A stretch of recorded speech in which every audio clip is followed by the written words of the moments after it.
Сыктывкарский госуниверситет имени Петерима Сорокина открывает первую в стране программу магистратуры управления проектами и закупочной деятельностью. Студентов будут учить правильно и эффективно управлять проектами, контролировать и вести мониторинг по закупочной деятельности. В университете уже есть опыт обучения именно по этим направлениям. И сегодня регион особенно нуждается в квалифицированных специалистах в этой сфере, так как в государственных, муниципальных и корпоративных структурах в приоритете как раз методология проектного управления. Во-первых, понимаете, вот все говорят о том, что там проблема.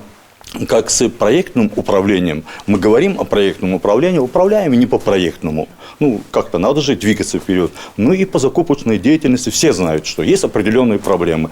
И мы решили вот создать совместно вот с нашими партнерами площадку, центр, может быть, вот для северо-запада, вот на базе торгово-промышленной палаты и Сыктывкарского государственного университета.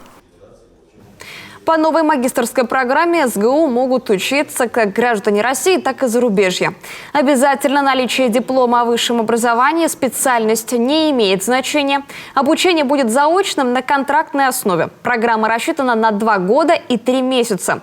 В этом году планируют набрать около 20 человек. Заявления будут принимать с 20 июня. Абитуриентам предстоит пройти испытательный экзамен в виде теста по менеджменту. Стажировку студенты будут проходить на базах торгово-промышленной палаты как республики, так и России, а также в московской компании «Единая электронная торговая площадка».